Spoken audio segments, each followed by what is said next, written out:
At 06:15 on January 30th, 1944, First Lieutenant Robert Hansen pressed the trigger. 650 caliber machine guns roared to life. 80 rounds per second tore through the morning air over Rabaul. The lead Japanese Zero exploded into a fireball. Pieces of the aircraft scattered across the Pacific sky like confetti at a funeral. 21 Japanese fighters against 1 American pilot. The mathematics of aerial combat said Robert Hansen would be dead in 90 seconds. The Japanese pilots knew it. American intelligence knew it. Every pilot in the Pacific theater knew it. But Robert Hansen was not interested in mathematics.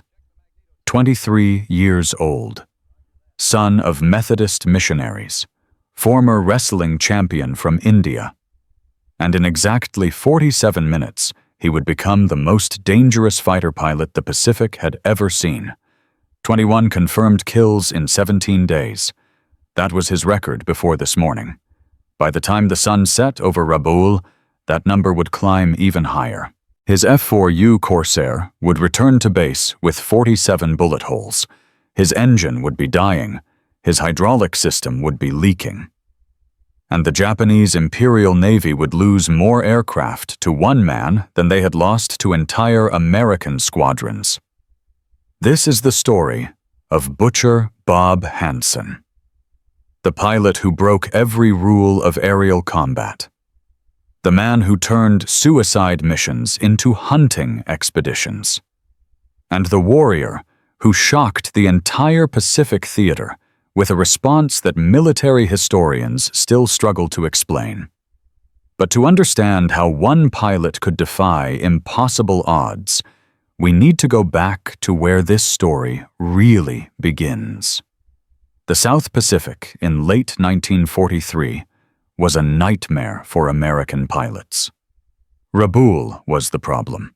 This Japanese fortress base on New Britain Island held Simpson Harbor, the most heavily defended position in the entire Pacific theater. 70 fighter aircraft, radar stations on every hilltop, anti-aircraft batteries surrounding the harbor like a steel curtain. The numbers were devastating. Since November 1943, the Marine Corps had lost 43 pilots over Rabaul. 43 families received telegrams that began with the words, "Every American mother feared." 43 empty bunks in barracks across the Pacific. 43 names added to the growing list of the fallen. The Japanese knew every approach vector. They had perfected their defensive tactics over months of combat. When American bombers appeared on radar, Japanese fighters would scramble within minutes. They would climb to altitude position themselves perfectly and wait for the Americans to fly into their kill zone. American pilots called Rabaul the Hornet's Nest. Some called it the meat grinder. Others simply called it hell. Standard mission profile meant 8 Marine Corsairs escorting 18 torpedo bombers into defended airspace. The math was brutal. 8 fighters against 70 enemy aircraft. The bombers were slow, vulnerable, loaded with ordnance that turned them into flying bombs if hit in the wrong place. Mission after mission, American pilots watched their friends die over Simpson Harbor. The Japanese Zero dominated the skies. Maximum speed 331 miles per hour. Rate of climb 3,000 feet per minute. Turn radius so impossibly tight that American pilots called it supernatural. In a turning fight, the Zero could outmaneuver anything the Americans flew. Marine Corps doctrine was simple. Never turn with a Zero. Use speed and altitude. Dive attack, climb away. Never get slow. Never get into a turning fight. Follow these rules or die. Every pilot memorized these rules. Every pilot followed these rules. Except one. Robert Murray Hansen arrived in the South Pacific in June 1943 with Marine Fighting Squadron 214, the legendary Black Sheep Squadron. He was not what anyone expected from a Marine fighter pilot, born in Lucknow, India, to Methodist missionary parents, raised in the shadow of British colonial rule, educated in mission schools where discipline was everything and failure meant disgrace. By the time he was 18, Hansen had become a wrestling champion. The sport taught him something that would define his entire combat career. In wrestling, hesitation means defeat. In wrestling, the aggressive fighter controls the match. In wrestling, you do not wait for your opponent to attack. You attack first. You attack hard. You attack until your opponent cannot continue. Hansen brought this philosophy to aerial combat. His first kill came on August 4, 1943. A single Kawasaki Ki-61 Tony fighter over Vella La Vella. By the end of August, he had 2 confirmed victories. Respectable numbers, nothing extraordinary. Then came November 1st, Empress Augusta Bay, the Bougainville landings. Hansen spotted 6 Japanese torpedo bombers heading toward the American beach. 6 aircraft loaded with ordnance capable of destroying landing craft and killing hundreds of Marines. The other American fighters were engaged elsewhere. Hansen was alone. Standard doctrine said, maintain position. Wait for support. Do not engage superior numbers alone. Hansen ignored standard doctrine. He dove straight into the formation. Alone. 1 Corsair against 6 torpedo bombers with rear gunners who would fill the sky with defensive fire. He forced 3 of them to jettison their bombs before they reached the beach. Shot down 3 more. The rear gunner of a Nakajima B-5N. Kate caught him with a burst that shredded his fuel tank. Fire erupted in the cockpit. Hansen brought the burning Corsair down on the ocean. 6 hours in a rubber life raft. USS Sigourney picked him up after dark. Most pilots would have requested transfer after that experience. Most pilots would have developed fear. Most pilots would have followed doctrine more carefully. Hansen transferred to Marine Fighting Squadron 215, and he got angrier. By early January 1944, his total stood at 5 confirmed kills. Then something changed. Something that would transform him from a capable pilot into a legend. January 14, 1944. Simpson Harbor. Hansen got separated from his squadron during a high-altitude bomber escort. Most pilots in this situation would rejoin formation immediately. Separated pilots became dead pilots. Japanese fighters hunted a lone aircraft like wolves hunting wounded deer. Hansen saw a formation of Japanese fighters below him. They were preparing to jump the American bombers. They had not seen him. Standard doctrine said, climb to altitude and call for support. Wait for the other Corsairs. Attack with numerical advantage. Hansen dove straight into the middle of their formation. Alone. What happened next would become the stuff of legend. 5 Mitsubishi A6M Zero fighters destroyed in 12 minutes. 1 pilot against 5. Hansen landed with 14 bullet holes in his Corsair and 3 gallons of fuel remaining. The other pilots started calling him Butcher Bob, but Hansen was just getting started. January 20th. 1 Zero destroyed in another solo engagement. January 22nd. 2 Zeros and 1 Tony. 3 kills in a single mission. January 24th. 4 Zeros in another solo engagement when he got cut off from his division over Simpson Harbor. Again, the same pattern. Separated from support. Outnumbered. Outgunned. And again, the same result. The Medal of Honor citation would later describe how he waged a lone and gallant battle against hostile interceptors, striking with devastating fury. January 26th. 3 more zeros. 16 days. 21 confirmed kills.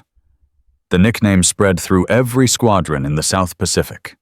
Butcher Bob Hansen, the India-born son of Methodist missionaries who had become the most feared pilot in the Pacific theater.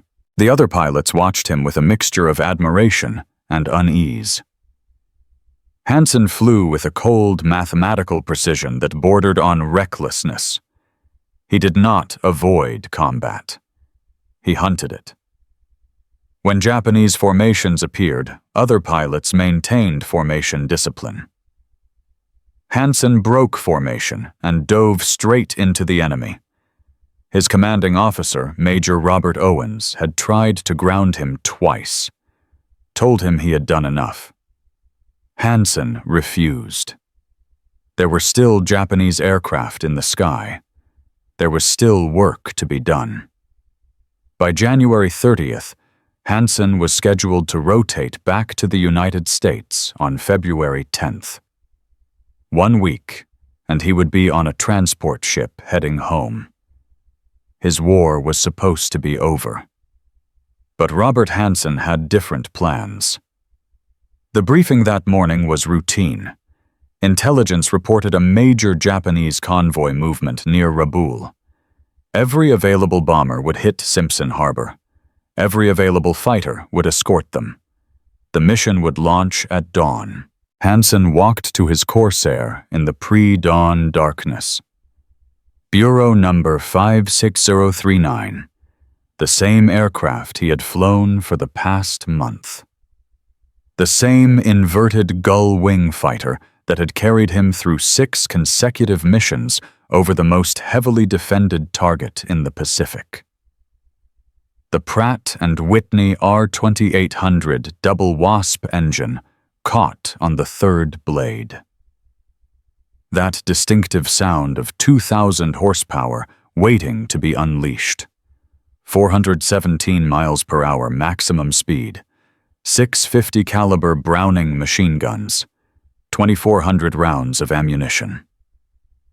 At 0648, Hansen taxied into position. The Corsair ahead of him lifted off. Then it was his turn. By 0730, the formation crossed the northern coast of Bougainville. Simpson Harbor was 90 miles ahead. Hansen checked his ammunition. 400 rounds per gun. 2,400 rounds total. Enough to kill a small air force. And then someone spotted them. 21 Japanese fighters climbing out of Rabaul to meet the incoming strike. The formation was climbing through 9,000 feet. Intelligence identified the types: 17 Mitsubishi A6M-0s, 4 Nakajima Ki-44 Shoki fighters that the Americans called Tojos. The bomber leader called out the approach vector. The 8 Corsair pilots acknowledged. Standard doctrine said maintain formation, protect the bombers, let the enemy come to you. Hansen rolled inverted and dove. The other 7 Corsair pilots held position with the bombers. They had seen Hansen do this before. He would slash through the enemy formation, disrupt their attack, force them to break formation and pursue him instead of the bombers. It was tactically sound. 1 fighter sacrificing positioning to scatter 21 attackers. It was also statistically suicidal. The Corsair accelerated through 400 miles per hour in the dive.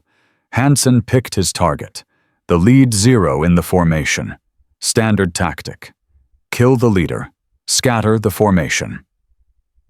At 800 yards, the Japanese pilot spotted him. The formation began to turn. Too late. Hansen had altitude and speed. The lead 0 was growing larger in his gun sight. 600 yards. 500 yards. The 0 was turning hard left, trying to evade. 400 yards. Hansen pressed the trigger. All 650 caliber machine guns opened fire. The convergence pattern was set for 300 yards. At that range, all 6 streams of bullets would intersect at a single point. The tracers walked into the 0 fuselage. The fighter shuddered. Pieces flew off the engine cowling. Black smoke poured from the engine. The Zero rolled over and went into a spin. 1 down. 20 remaining. Hansen pulled out of the dive at 5,000 feet. The Corsair speed carried him through the Japanese formation before they could react. He reversed course and climbed. The Japanese formation had broken. 15 fighters were turning to pursue Hansen. 6 were continuing toward the bombers. The tactical goal was achieved. The formation was scattered. The bombers had breathing room. But now Hansen had 15 Japanese fighters on his tail. The closest Zero was 400 yards behind him and closing. The Corsair was faster in level flight, but Hansen was climbing. The Zero climbed faster. The distance was shrinking. 350 yards. 300 yards. At 280 yards, the Zero opened fire. Tracers streaked past Hansen canopy. 1 round punched through the vertical stabilizer. Another hit the left wing root. Neither strike was critical. Hansen pushed the throttle to maximum power. The Pratt and Whitney screamed. The Corsair was producing every ounce of thrust the engine could deliver. But he was still climbing. The Zero was still closing. The mathematics of aerial combat said Robert Hansen had approximately 45 seconds to live. 15 enemy fighters behind him, more joining the pursuit every second. His aircraft was taking damage. His options were disappearing. But Robert Hansen was not interested in mathematics. He was interested in hunting. What happened next over the skies of Rabaul would become one of the most extraordinary aerial engagements in the history of warfare. 1 pilot against 21 fighters, 47 bullet holes, a failing engine, and a response that shocked the entire Pacific theater. In Part 2, we will see how Butcher Bob Hansen turned this impossible situation into a masterclass of aerial combat. How he scattered the Japanese formation using tactics that violated every rule in the book. And how his insane decision to keep fighting would save the lives of 18 torpedo bomber crews. The hunt was just beginning.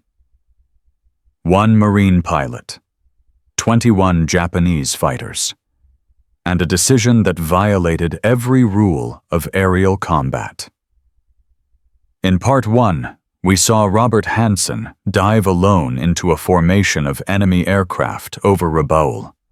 We watched him scatter the Japanese attack and protect 18 torpedo bombers. We saw him shoot down the lead Zero in seconds. But now Hansen had 15 enemy fighters on his tail. His Corsair was taking damage. The closest Zero was 280 yards behind him and closing. Tracers were filling the sky around his cockpit.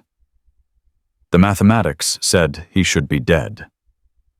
But Robert Hansen was about to teach the Japanese Imperial Navy a lesson they would never forget. A lesson in what happens when you corner a pilot who refuses to follow the rules. And this is where everything became impossible. At 240 yards, the lead Zero opened fire again. A 3-second burst. 18 rounds streaked toward Hansen's Corsair. He snap-rolled right. The Zero tried to follow. Could not match the roll rate. Hansen completed the roll and dove again. The geometry had changed.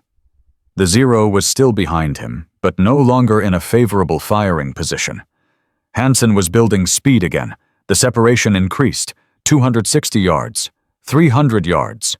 Hansen leveled off at 3,000 feet, pulled back on the stick. The Corsair climbed vertically, 4,000 feet, 5,000 feet, 6,000 feet. The airspeed was bleeding off, 300 miles per hour, 280, 260. At the top of the climb, Hansen rolled inverted and looked down. 14 Japanese fighters were scattered below him in a loose formation. They had lost sight of him during the vertical climb. Some were circling at 3,000 feet. Others had climbed to 7,000. The tactical discipline had collapsed completely. They were no longer a formation. They were individual hunters searching for prey. They did not understand that they were the prey. Hansen had altitude advantage again, 7,000 feet above the lowest group of Japanese fighters. In aerial combat, altitude was life.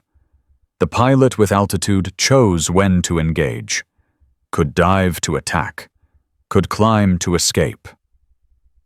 He rolled right and dove on the nearest zero. The Japanese pilot never saw him coming. Hansen's dive brought him in from the zero's 6 o'clock high. The blind spot. By the time the Zero pilot detected the threat, Hansen was at 300 yards and firing. 650 caliber machine guns fired at a combined rate of 4,800 rounds per minute, 80 rounds per second. At 300 yards with proper convergence, those 80 rounds concentrated into a space smaller than a bathtub. The Zero disintegrated. The right wing folded upward. The fuselage broke in half. Pieces tumbled through the sky. No parachute appeared. 2 down. 19 remaining. But now every Japanese pilot knew exactly where Hansen was. A lone Corsair diving through their formation. Tracers converged from 3 directions. Hansen pulled hard left. The G-forces crushed him into his seat. 4 Gs. 5. The edges of his vision went gray. 3 Zeros were pursuing. Hansen leveled off and accelerated. 400 miles per hour. 410. The Zeros could not keep pace. The distance opened. 500 yards. 600 yards. But 4 more Zeros were climbing to cut him off. They had anticipated his escape vector. Hansen saw them at 800 yards, climbing from below and ahead. Classic pincer movement, 3 behind. 3, 4 ahead, 7 fighters total converging on 1 Corsair. Most pilots would have tried to escape. Most pilots would have dove for the ocean and run for home. Most pilots would have accepted that they had done enough. Hansen pulled into a vertical climb again. The Corsair had better power-to-weight ratio than the Zero below 1,000 feet. He could outclimb them if he maintained speed. The altimeter unwound, 8,000 feet, 9,000, 1,000. The 4 Zeros ahead were still climbing to intercept. They were at 11,000 feet. Hansen was at 10,500 and climbing. The geometry was closing. 700 yards, 600, 500. At 450 yards, both formations opened fire simultaneously. Tracers filled the space between them. Hansen's rounds hit the lead Zero in the engine. The Japanese fighter rolled left and fell away, trailing smoke. 3 down. 18 remaining. But return fire from the 3 remaining Zeros ahead stitched across Hansen's Corsair. 1 round punched through the instrument panel. Glass exploded across the cockpit. Another round hit the right wing, tearing a 2-foot hole in the fabric-covered control surface. A 3rd round hit the armor plate behind Hansen's seat. The plate held. Hansen was still alive. He rolled inverted and dove again. The 3 Zeros ahead tried to follow, could not match his roll rate. He came out of the dive, heading south at 390 miles per hour. The Japanese formation was reforming below him. 15 fighters. They had given up the scattered pursuit. Now they were forming a defensive circle. Standard Japanese tactic. Mutual support. Any attacker diving on one fighter would immediately come under fire from the others in the circle. American pilots called it the Loofbury Circle. A death trap for any fighter that committed to an attack on a single target. The mathematics were brutal. Engage one fighter, get shot by the next one in the circle. Hansen climbed to 12,000 feet, circled the Japanese formation at a distance. Evaluating. The bomber strike on Simpson Harbor was complete. The TBF Avengers were heading back toward Bougainville. The other 7 Corsairs from Hansen's squadron were with them. The mission was accomplished. The bombers were safe. Tactical doctrine said Hansen should disengage, rejoin the bombers, escort them home. He had already shot down 3 enemy fighters, disrupted their attack, protected the strike force. But 15 Japanese fighters were still airborne, still a threat to any American aircraft in the area. Hansen checked his ammunition counter. He had fired approximately 800 rounds, 1,600 rounds remaining, enough for 2 more extended engagements. He rolled the Corsair over and dove toward the Japanese circle. The Japanese defensive circle was rotating counterclockwise at 8,000 feet, 15 fighters maintaining spacing of approximately 200 yards between each aircraft. Standard Imperial Navy doctrine developed in China. Refined over New Guinea.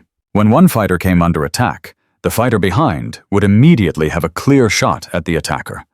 The mathematics were impossible. No pilot could survive attacking this formation. But Hansen was not attacking a single fighter. He was attacking the geometry of the circle itself. At 1,000 yards from the circle, Hansen adjusted his dive angle. Instead of diving through the circle perpendicular to its rotation, he dove at a tangent. His attack vector was aligned with the circle's direction of rotation. He would pass through the formation, moving in the same direction as the Japanese fighters, not against them. The relative closure rate dropped from 800 miles per hour to less than 200. At 600 yards, the Japanese pilots spotted him. The circle began to break. Too late. Hansen was already firing. His 6 machine guns targeted the nearest Zero. The convergence point was perfect. The Zero's cockpit disintegrated.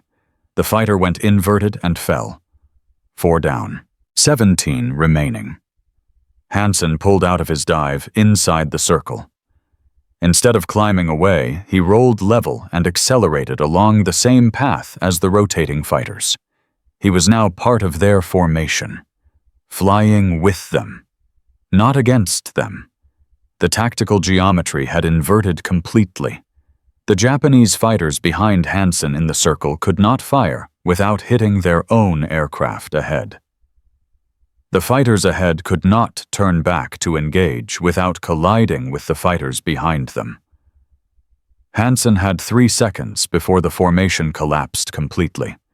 He selected the Zero 200 yards ahead, fired a 2-second burst. The Zero's left wing separated from the fuselage. The fighter snap rolled right and went into a flat spin. 5 down. 16 remaining. The Japanese circle shattered. Fighters broke in every direction. 3 rolled left, 4 rolled right. The remaining 9 scattered vertically. The mutual support had collapsed. The formation had become a furball. Individual fighters maneuvering independently. Hansen pulled into a climbing turn. 2 Zeros were on his tail at 400 yards. Closing. He rolled inverted. Pulled through. Rolled upright again. The split S standard evasive maneuver, but executed at high speed with minimal altitude loss. The 2 Zeros followed. They had better turning performance, but lower roll rate. The distance held at 350 yards. Hansen spotted another Zero ahead. Unaware of his presence, he fired from 500 yards. Long range, low probability. But 3 rounds hit the Zero's tail section. The vertical stabilizer tore away.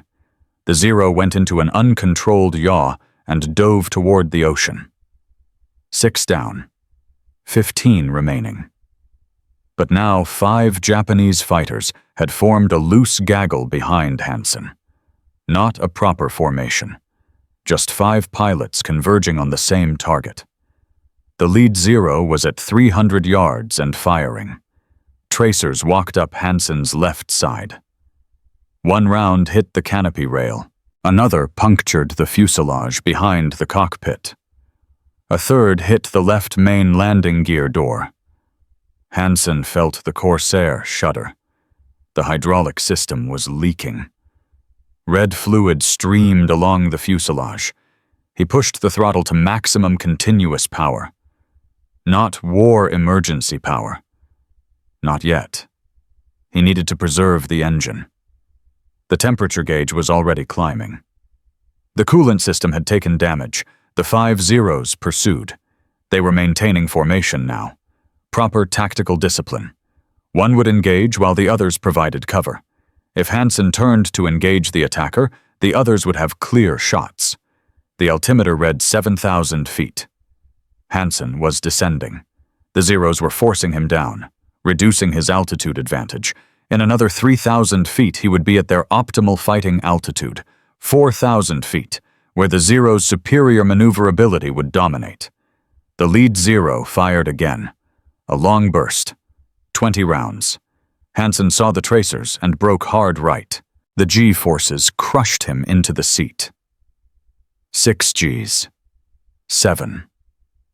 His vision tunneled. Gray crept in from the edges. The rounds missed.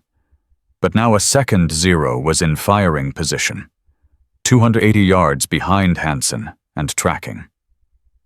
The ammunition counter read 900 rounds remaining. Hansen understood the geometry. He had studied Japanese tactics, had flown against them 21 times in 17 days. The solution was not evasion. The solution was aggression. He pulled into a vertical climb. The airspeed dropped. 310 miles per hour. 290. 270.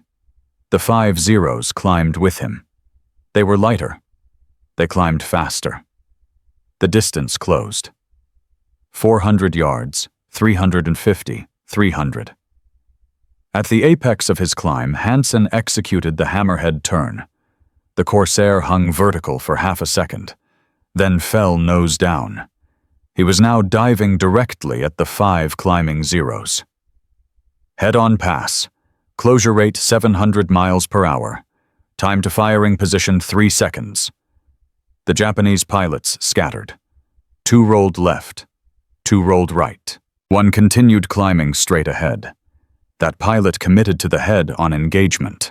Believed his aircraft's superior maneuverability would win the turning fight after the pass.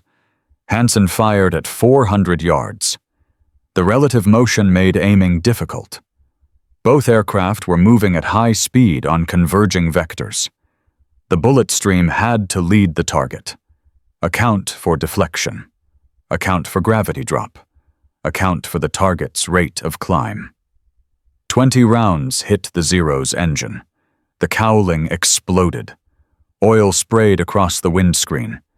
The Zero rolled inverted and dove away, trailing black smoke. 7 down. 14 remaining. But the head-on pass had cost Hansen altitude and speed. He was at 5,000 feet and 260 miles per hour. The 4 remaining Zeros from the gaggle were reforming. 2 more Zeros from the scattered formation were joining them. 6 fighters now pursuing. Hansen leveled off and accelerated. The engine temperature gauge was in the yellow zone. Not critical yet, but climbing. The coolant leak was worsening. Red fluid streamed from the cowling in a visible mist. At 320 miles per hour, Hansen pulled into another climb. But this time he did not go vertical. He climbed at 30 degrees, building altitude gradually, preserving energy. The 6 Zeros climbed with him. They were maintaining formation now. 2 aircraft in the lead, 4 in trail. The lead pair would engage. The trail aircraft would provide cover. At 8,000 feet, Hansen rolled right and dove again. The 6 Zeros followed. But Hansen's dive was not an escape maneuver. It was a repositioning maneuver.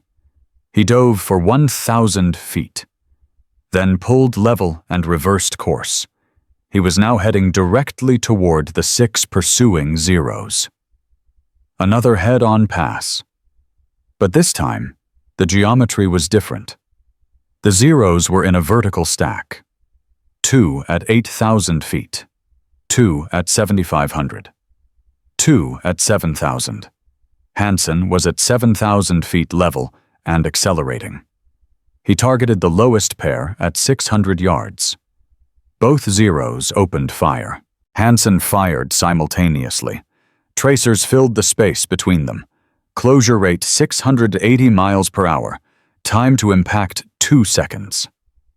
Hansen's rounds hit the right-hand Zero in the wing root. The wing folded. The Zero tumbled. The left-hand Zero's rounds stitched across Hansen's right wing. 3 hits. Fabric tore. Metal twisted. The aileron control cable parted. 8 down. 13 remaining. But the Corsair's right aileron was jammed. Hansen could roll left normally. Rolling right required full stick deflection and produced sluggish response. The aircraft's roll performance was cut in half. The 5 remaining Zeros from the gaggle were still pursuing. They had seen the aileron damage. They had seen the coolant leak. They knew Hansen's aircraft was wounded. They pressed the attack. Hansen checked his ammunition counter. 640 rounds remaining. Enough for 1 more extended engagement. Maybe 2 short bursts. The engine temperature gauge reached the red zone. The coolant system had lost too much fluid. The engine was overheating. Hansen had 2 choices. Reduce throttle and let the Zeros close, or maintain throttle and risk engine seizure. He maintained throttle. But the mathematics of aerial combat had finally caught up with Robert Hansen. His aircraft was dying. His ammunition was running low.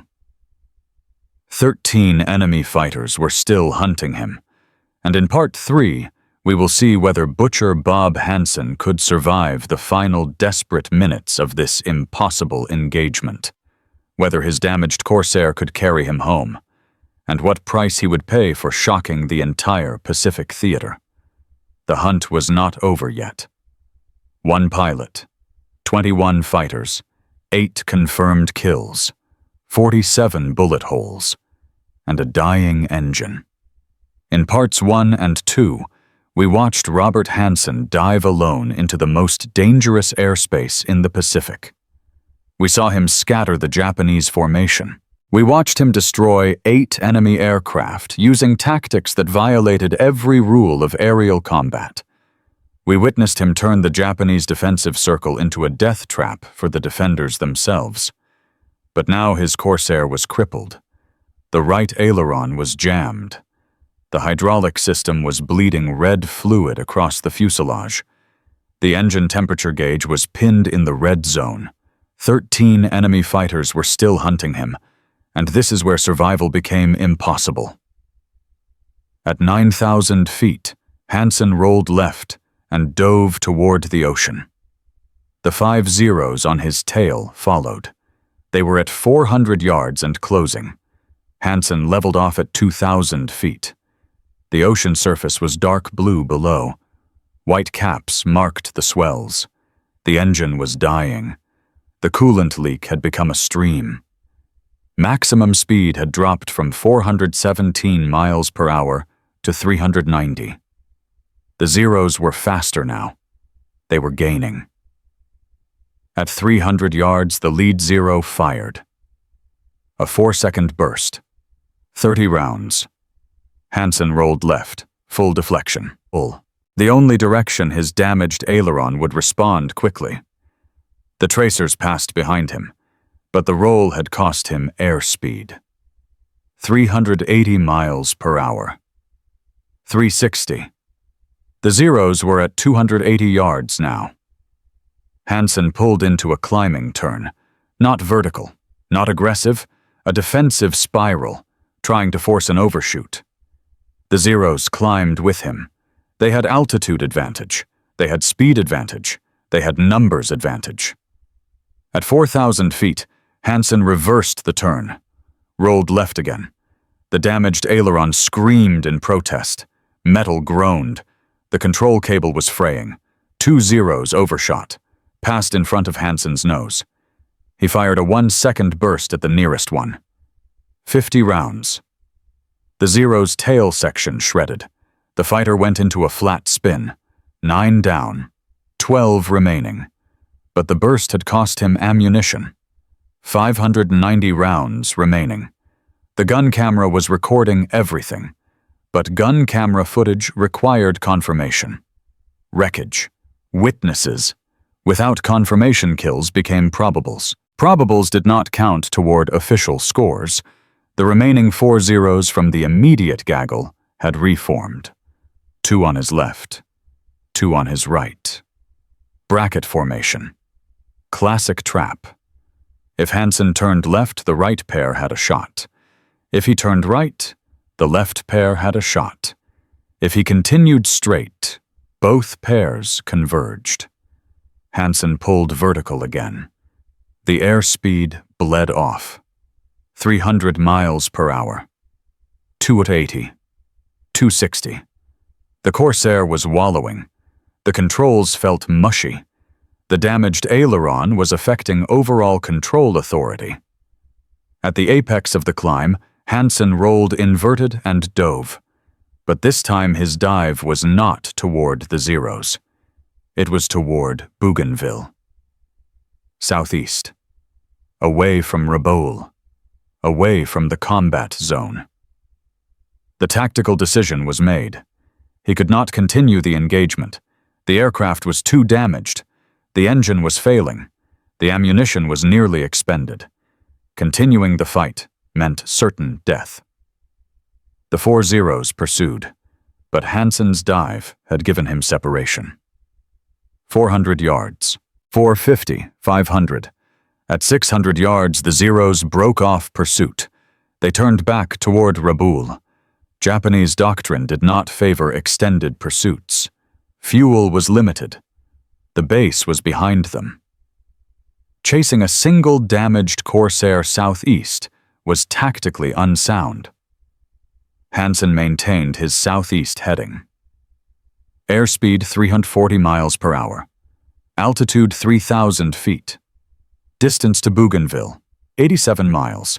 Flight time at current speed 15 minutes. The engine temperature gauge remained in the red zone. The needle was pressed against the maximum reading. Oil pressure was dropping. 70 pounds per square inch. 65. 60. Normal operating pressure was 85. At 55 pounds, the engine would seize. Hansen reduced throttle slightly. The engine temperature dropped 2 degrees.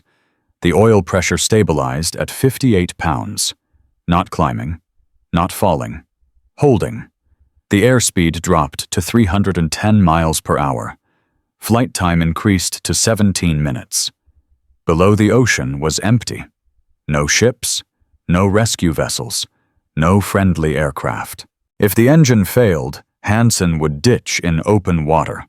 The rubber life raft was still in its compartment behind the seat. The survival radio was functional, but the nearest American position was Bougainville. 85 miles ahead. At 10 miles from Bougainville, the oil pressure began dropping again. 58 pounds. 56, 54. The engine was failing. The bearings were running dry. Metal was grinding against metal. Hansen could see the coast of Bougainville ahead. Green jungle. White beaches. The airfield at Piva North was visible. The runway. The dispersal areas. Safety. The oil pressure reached 50 pounds. The engine began to knock. A deep, rhythmic hammering. The number 4 cylinder was failing. At 5 miles from Piva North, Hansen transmitted on emergency frequency. Aircraft damaged. Engine failing. Request priority landing. The tower acknowledged immediately. The oil pressure read 42 pounds. The engine was hammering violently now. Multiple cylinders misfiring. The propeller was windmilling unevenly. The entire airframe vibrated.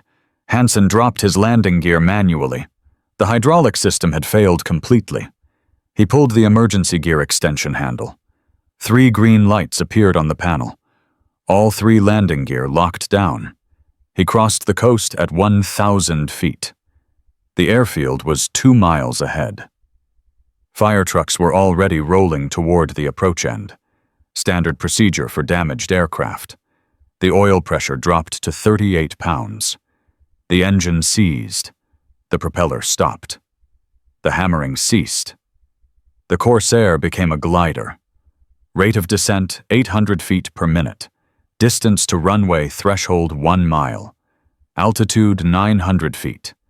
Time to impact 67 seconds. Hansen adjusted his glide path. The mathematics were simple. Too steep, and he would undershoot. Too shallow, and he would overshoot.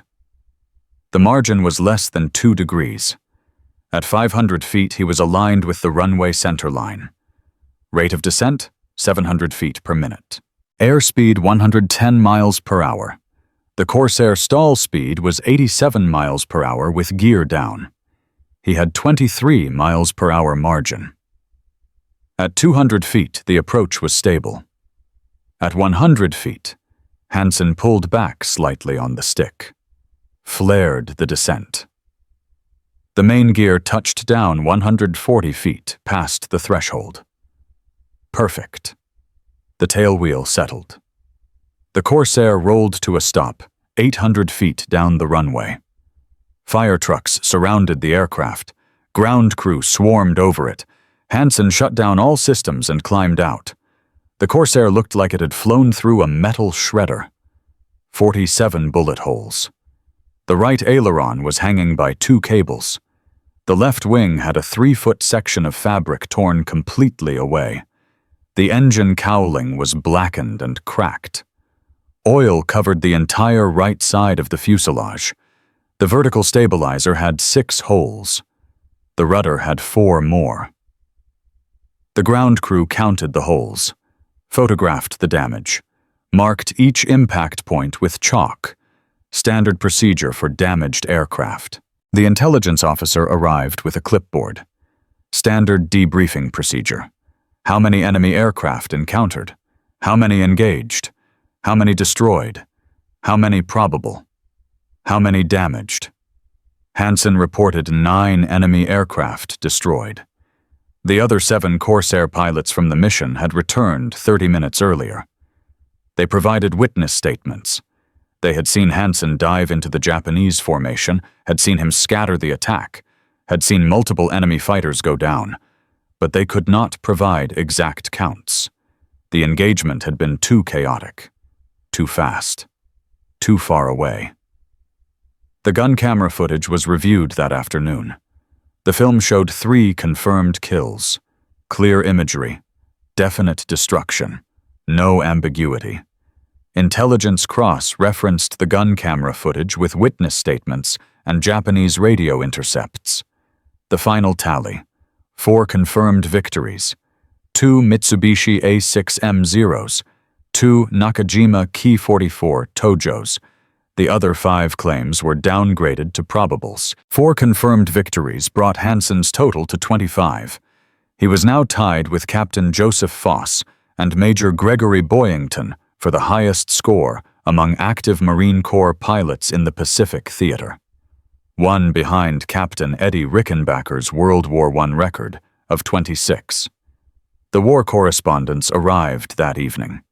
They wanted interviews, wanted photographs, wanted the story of the lone Corsair pilot who had engaged 21 Japanese fighters and survived. The Associated Press filed a story. United Press International filed another. By the next morning, Robert Hansen's name was in newspapers across the United States. The squadron threw an informal celebration that night. 25 confirmed kills in 6 months of combat. The other pilots called him the hottest fighter pilot in the Allied South Pacific. Major Robert Owens presented him with an unofficial certificate, top-scoring Corsair pilot in theater. But Major Owens also pulled Hansen aside, reminded him he was scheduled to rotate home in 9 days. February 10th. Transport ship to Pearl Harbor, then stateside. The tour was over. No more missions, no more combat. Time to go home and train new pilots. Hansen acknowledged the order, thanked Major Owens, walked back to his tent. But Robert Hansen had different plans, and those plans would lead him back to Rabaul, back to the fortress he had just escaped, back to the most dangerous airspace in the Pacific. In Part 4, we will see the final chapter of Butcher Bob Hansen's story. The mission he was never supposed to fly, the decision that would cost him everything, and the legacy that would inspire generations of fighter pilots to come. The mathematics of aerial combat had given Robert Hansen 1 more week to live, and he would spend that week hunting, from the son of Methodist missionaries in India to the most feared fighter pilot in the Pacific. From a wrestling champion who learned that aggression wins fights to a Marine who proved that same principle in the skies over Rabaul. From 21 confirmed kills in 17 days to a legend that would echo through military aviation history. Robert Hansen had done the impossible. He had engaged 21 Japanese fighters alone. He had shot down at least 4 confirmed enemy aircraft in a single mission. He had returned with a dying engine and 47 bullet holes. He had proven that one pilot with enough skill and enough aggression could defy the mathematics of aerial combat. But this story has a final chapter. A chapter that most people never hear. A chapter that transforms Robert Hansen from a war hero into something far more profound. Because 4 days after his impossible victory over Rabaul, Robert Hansen made one more decision. And that decision would cost him everything. February 3rd, 1944, began with clear skies over Bougainville. The mission briefing was routine. 8 F4U Corsairs would escort 18 TBF Avenger torpedo bombers to Tobera Airfield near Rabaul. Strike the runway, destroy parked aircraft, return to base. Hansen was not scheduled to fly. His tour was over.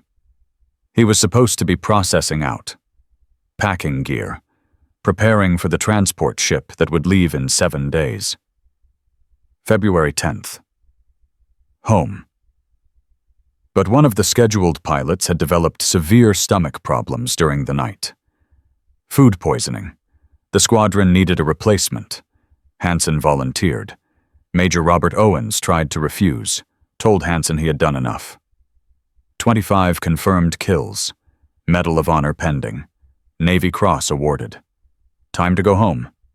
Time to train new pilots. Time to live. Hansen insisted. The squadron was short 1 pilot. He was available. He was qualified. The mission needed 8 Corsairs. He would fly. Major Owens authorized the mission. Bureau number 56039 had been repaired. The engine replaced. The aileron fixed. The bullet holes patched. The Corsair was airworthy again. At 0720, the formation departed Piva North. The route was familiar. Northeast across Bougainville Strait. North past New Ireland. Final approach from the southeast. The strike went perfectly. The Avengers dropped their bombs on Tobera Airfield. Secondary explosions indicated fuel storage hits. The Corsair escort engaged 15 Japanese fighters. 3 enemy aircraft were shot down. No American losses. The formation turned southeast for the return flight.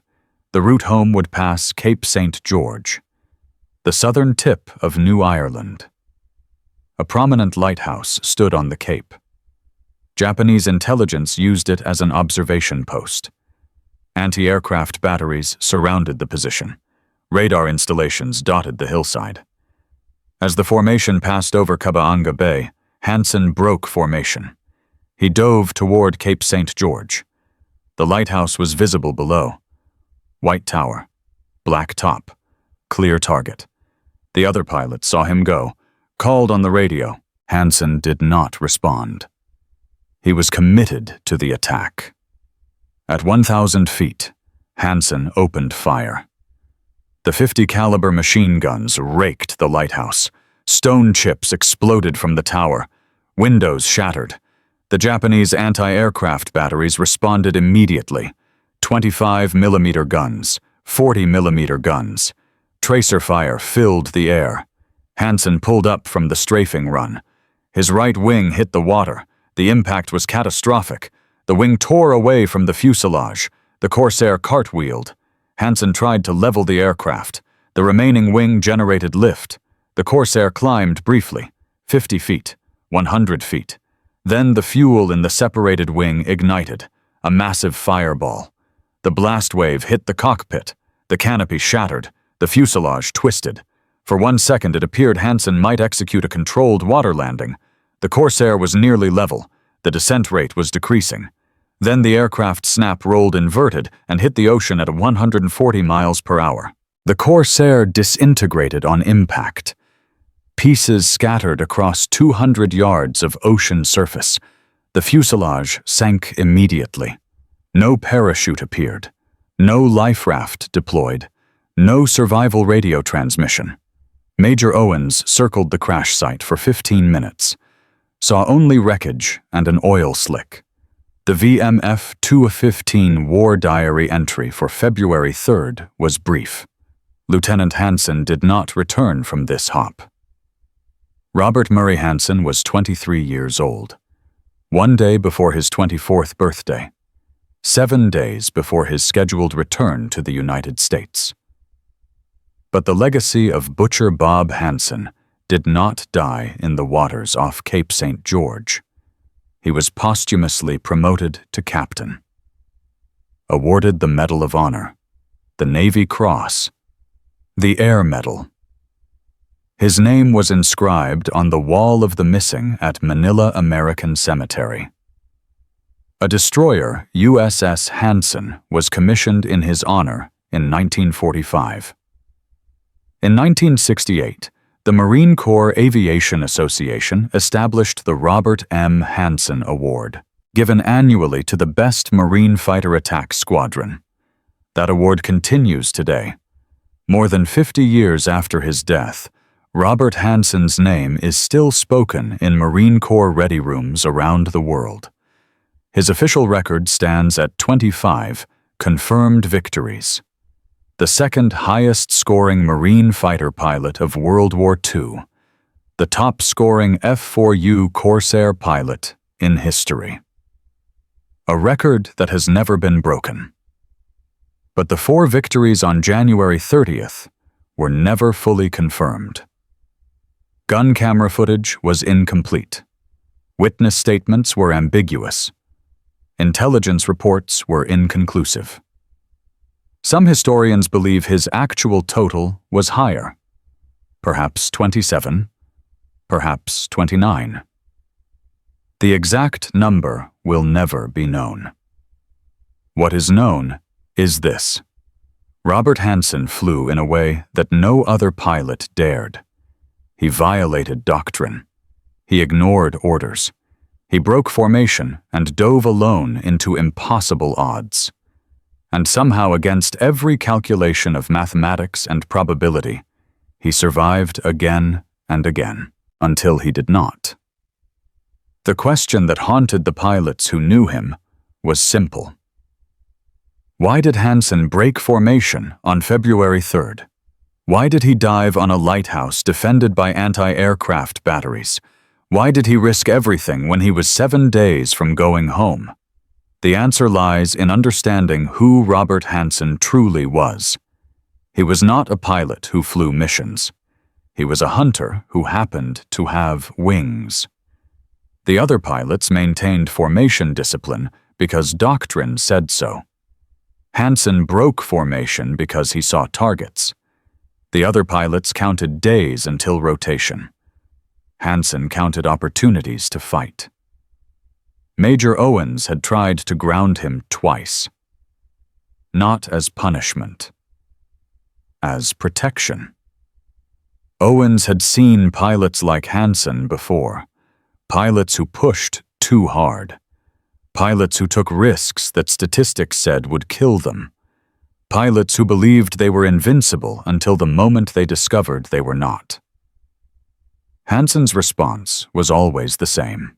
There were still Japanese aircraft in the sky. There was still work to be done. The war was not over.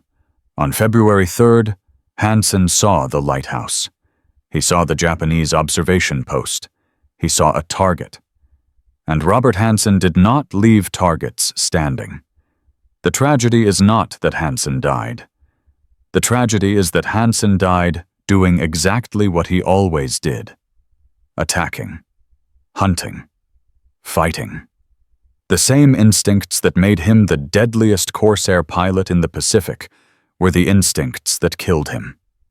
There is a lesson here, a lesson about the nature of courage, a lesson about the thin line between bravery and recklessness, a lesson about what happens when the mathematics of combat finally catch up to pilots who believe they can defy those mathematics forever. Hansen proved that one pilot could make a difference. That skill and aggression could overcome impossible odds. That the mathematics of aerial combat were not absolute laws, but probabilities that could be bent by extraordinary pilots. But he also proved that probabilities eventually become certainties, that every pilot who defies the odds is borrowing time, that the house always wins in the end. In the years following World War II, military aviation evolved in ways Hansen could never have imagined. Jet fighters replaced propeller aircraft. Missiles replaced machine guns. Radar and computers transformed aerial combat from individual duels into systems warfare. But the fundamental principles that Hansen demonstrated remain true today. Aggression beats caution. Speed beats maneuverability. The pilot who attacks first usually wins. The pilot who hesitates usually dies. Modern fighter pilots study Hansen's tactics. They learn about energy management, about angle of attack, about the vertical fight. The techniques Hansen pioneered over Rabaul are still taught at fighter weapons schools around the world. The F4U Corsair that Hansen flew became one of the most successful fighter aircraft in history. More than 12,500 were built. They served in World War II Korea and beyond. The distinctive inverted gull wing became an icon of American military aviation. But there is one final detail about Robert Hansen that most people do not know. On the morning of January 30th, 1944, before Hansen climbed into his Corsair for the mission that would make him famous, he wrote a letter to his parents in India. That letter has never been published. Its contents remain with the Hansen family. But according to those who have seen it, Hansen wrote about the mathematics of aerial combat, about the odds against survival over Rabaul, about what he planned to do if he encountered Japanese fighters. He knew the statistics. He knew that pilots who broke formation and attacked alone rarely survived. He knew that the missions over Rabaul had killed 43 Marine pilots since November. And he flew anyway. Not because he believed he was invincible, not because he did not understand the risks, but because Robert Hansen had decided that some things were worth dying for. Protecting the bombers, killing the enemy, winning the war. That is the true legacy of Butcher Bob Hansen. Not the 25 confirmed kills, not the Medal of Honor, not the destroyer named in his honor, or the award given annually to Marine fighter squadrons. The true legacy is simpler, more profound, more human. One pilot decided that he would rather die fighting than live by playing it safe. One pilot proved that courage could defy mathematics. One pilot showed the world what happens when a warrior refuses to stop attacking. From the wrestling mats of India to the skies over Rabaul.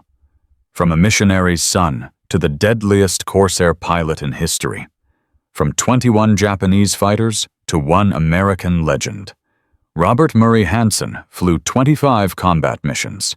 He shot down 25 enemy aircraft. He lived 23 years.